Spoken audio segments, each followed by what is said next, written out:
Despite every believer that God's chosen people have to go through inedible hardships in life, due to, human fallibility in everything, in every troubles in the world, it does not negate that God isn't there or isn't present when we go through these things.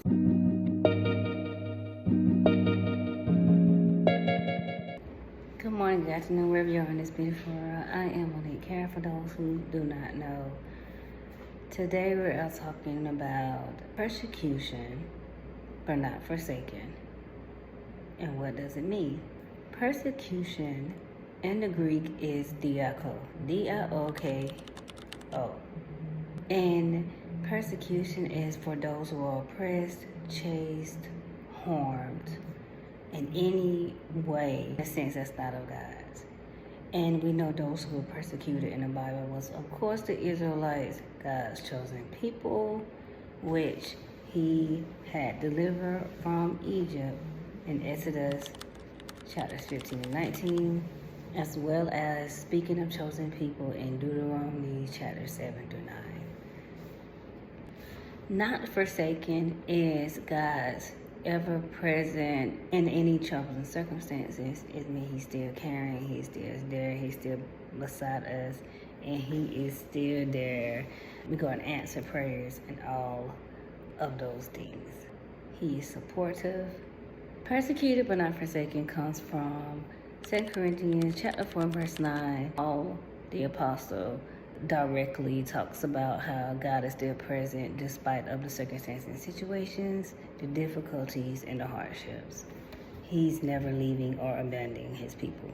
Despite every believer that God's chosen people have to go through inedible hardships in life, to, human fallibility in everything, in every troubles in the world, it does not negate that God isn't there or isn't present when we go through these things. Yet he's abiding more presence that is enduring when we do face those trials and tribulations. Persecuted but not forsaken is God's everlasting divine grace and fellowship that sustains every believer in every trial.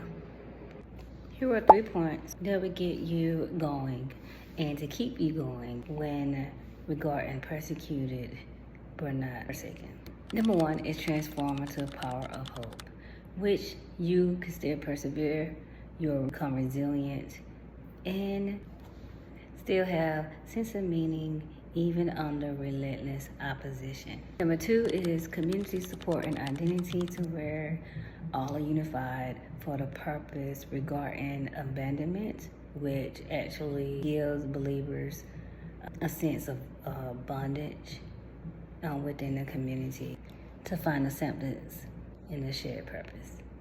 And number 3 is moral and ethical development, where believers in ancient cultural times find more of a fitting faith when going through the wilderness, trials, tribulations, and unforeseen circumstances. It helps them to devote more, worship God more in these trying times. Also indicates champion believers often find forgiveness and support more when being persecuted or abandoned.